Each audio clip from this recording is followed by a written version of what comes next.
Hindi napigilan ng ulan ng ilan nating kababayan na dumagsa pa rin sa Bukawi, Bulacan para bumili ng paputok. Ang mga tindahan doon may mga drum ng tubig at buhangin bilang paghahanda sakaling magkasunog. May news to go si Bam Alegre live. Bam! Kara, umulan man kanina madaling araw dito sa Bukawi, Bulacan. Hindi ito naging balakid para sa ilan nating kapuso na mamili ng mga paputok. Ang mga tindang paputok dito sa Bukawi, Bulacan, mistulang mga pagkaing pampasalubong tulad ng yema dahil sa makulay na mga balot.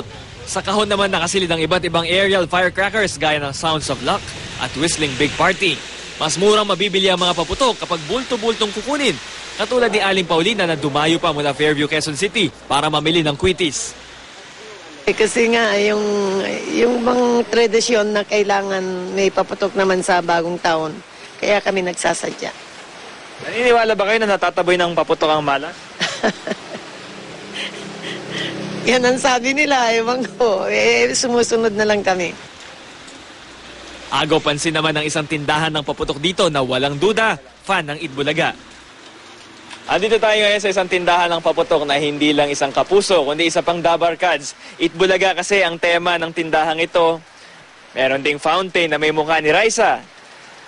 Meron din mga pagoda na titulo ng mga programa sa GMA katulad ng Aso ni San Roque at Temptation of Wife. Higit sa lahat, bawat isa sa mga paputok na yan merong lisensya.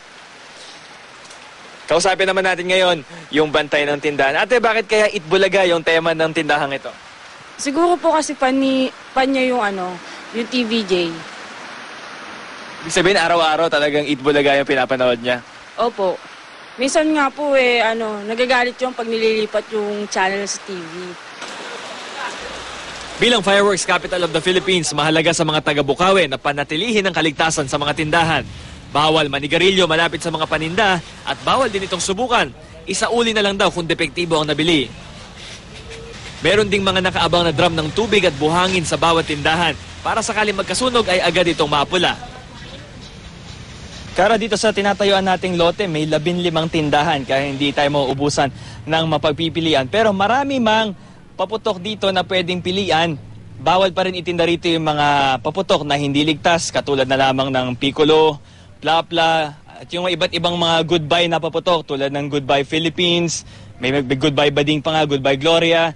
Yan ang latest dito sa Bukawi, Bulacan. Goodbye, Kara. Okay, meron lang akong isang katanungan, meron bang umiikot dyan na mga pulis or mga roving policemen, roving PNP para masigurong walang illegal na mga paputok na binibenta dyan sa Bukawi, Bulacan? Sa ating pagbantay mula madaling araw hanggang ngayong umaga, wala pa tayong nakikitang pulis, pero may mga kinataban din dito yung meron silang sariling mga kooperatiba na titignan nila yung isa't isang mga tindahan kung sapat yung kanilang mga provisions para sa pagpamatay sunog, katulad nga yung mga nabanggit na drum ng tubig at mga buhangin. Maraming salamat, Bam Alegre.